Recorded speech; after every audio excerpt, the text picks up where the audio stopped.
Begini, itu pertanyaannya betul tadi, itu ngawur betul itu. Karena begini ya, masalah qadha qadar itu kan sudah dibicarakan semua ulama di kitab-kitab. Satu, kita mengikuti ahlul hakikah, idza dzikiral qadar fa'amsiku. Kalau qadha qadar sudah dibicarakan fa'amsiku, kamu harus diam di situ. Karena pertanyaannya gini, kalau kamu orang soleh, dan semoga Anda pelatihan jadi orang soleh, itu melihat Allah sudah menentukan semua, itu keren. Saya bangga punya Tuhan yang sudah tahu nasib saya kayak apa nanti. Saya betapa malunya punya Tuhan yang tak takoi, Gusti sebenarnya nasibnya gak ya mbah ora roh tapi kira sik. Itu kan ngeri betul. Sehingga kalau kamu soleh itu pokoknya bangga kalau Allah sudah tahu apa yang akan terjadi. Nah, soal kepanikan kita kan kadang kok nang wis ngerti aku celoko, terus gunanya apa aku sholat? Itu kesalahan kita. Kita kecewa kalau sekarang soleh, kemudian akhirnya tidak soleh dan akhirnya kita masuk neraka. Kekecewaan ini namanya khadun nafsi. Kita hanya mikir diri sendiri. Sebetulnya kalau kita abdan lillah, benar-benar hamba Allah, tetap bangga karena punya Tuhan yang tahu apa yang akan terjadi. Makanya yang dibutuhkan kesalian untuk ngakoni qadha qadar, dibutuhkan kesalian. Kalau enggak kriminal betul. Maka Sayyid Hasan bin Ali, saya hafalkan makalahnya itu. Di antara aturan iman harus iman sama qadha qadar. Untuk menunjukkan innahu la yuqsa qurhan wa la yuhlabu qurhan, kata beliau. Supaya kita tahu bahwa Allah itu tidak dimaksiati secara terpaksa. Kamu bisa enggak bayangkan Allah ngeluh gini, sakjane aku ora seneng maksiat, tapi saya bisa berbuat apa? Artinya apa? Kalau maksiat dan keburukan tidak khairihi wa syarrihi minallah, itu Allah kan kurhan. Faham yang saya maksud? Artinya apa? Kita harus berkeyakinan khairihi wa syarrihi minallah. Tapi kita butuh syariat. Lalu setiap orang nakal berkelit kersane Allah juga masalah. Maka diteruskan makalah beliau. Waman hammala dzambahu rabbahu faqad fajar. Dan siapa yang menimpakan dosanya atas nama Tuhannya, maka faqad fajar, dia lacut betul. Sing zina kuwe Allah kan gak melok zina, sing maling kuwe ora melok maling. Sing beto bak-bak kuwe ora tau beto. Terus kowe muni kabeh krana Allah, itu kriminal betul. Jadi makanya orang soleh itu harus hafalannya banyak supaya niru-niru orang soleh itu. Ini kan enggak ingin soleh tapi pakai akalnya sendiri. Itu bahaya dalam agama, karena agama itu harus ada riwayat. Makanya beliau menyebut dua kali, siapa yang tidak meyakini khairihi wa syarrihi minallah, maka dia faqad kafar. Karena seakan-akan di dunia ini waqa'a fi mulkihi ma la yuriduhu.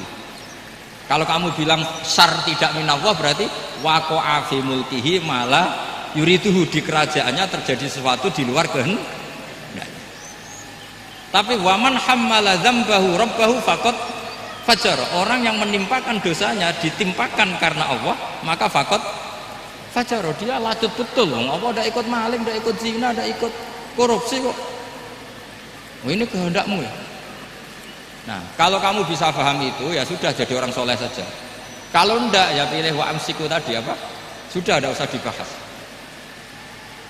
Jadi saya mohon semua yang dengar ngaji saya ini, yang enggak tobat supaya tobat, yang sudah tobat ditambahi ilmu, karena biasanya tobat itu ya karena tidak ngerti apa-apa, semua mikir. Itu makalnya Sayyid Hasan bin Ali, cucunya Rasulullah SAW, dan itu diamini oleh semua ulama. Saya pernah ditanya seorang rektor, nggak terima dosen, nggak terima mahasiswa, rektor tanya, Gus, yang benar itu Jabariyah apa Qadariyah? Jawaban saya lucu, sementing soleh dulu, kalau setelah soleh kamu nggak apa-apa Jabariyah atau Qadariyah. Karena setelah kita soleh, perasaan kita gini, qaddaronillah ala sholat, saya bisa berbuat apa di depan kehendak Allah. Sehingga perasaannya orang soleh ketika mengatakan al-abdu majbur adalah mengatakan la haula wala quwata, asal soleh loh ya, asal soleh. Tapi kalau orang itu tidak soleh, dijawab apa saja ya berengkel loh. Umpamanya natine ra tau tenang sama Allah. Qadariyah juga sama, ini penting.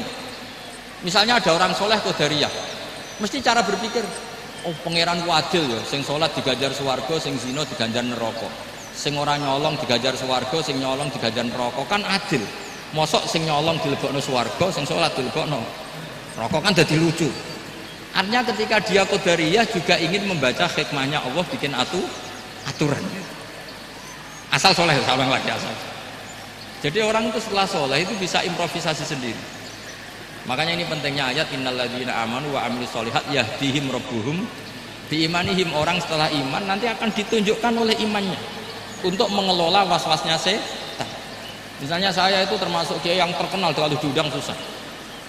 Karena saya fanatik fikih, saya punya ibu, saya punya pondok, itu artinya punya kewajiban. Yang bisa mengalahkan kewajiban adalah kewajiban sing akbar yang lebih besar. Nah ini mau diundang mahasiswa ini kan jelas tidak akbar. Nanti maksudnya tarkul wajib di ajli sunnah, wah kriminal saya. Meleburi bapak meninggalkan wajib demi sunnah. Ya jelas ya, jadi kita harus terlatih dengan bahasanya orang-orang soleh. Kalau tidak masalah besar, masalah qada qadar zaman sahabat itu sudah terjadi perdebatan. Terus ada yang cerita, ada riwayat idza dzukira ashabi fa'amsiku wa idza dzukiral qadar fa'amsiku. Kedua masalah ijtihad fikih, yaitu enggak apa-apa, memang dari awal furu'iyah kan. Dari awal furu'iyah. Kalau nuruti ijtihad gini, kalau ada mahasiswa tanya sebaiknya dijawab apa enggak? Mungkin sebagian narasumber sebaiknya dijawab biar marem. Terus sebagian narasumber sebaiknya enggak usah dijawab. Wong mahasiswa ben pinter kok apa-apa takok, gak mandiri. Itu namanya ijtihad. Jadi kalau furu'iyah itu mungkin sekali. Ya ini saya masih punya waktu 2 menit, masih satu pertanyaan itu hoax tadi yang 50 menit.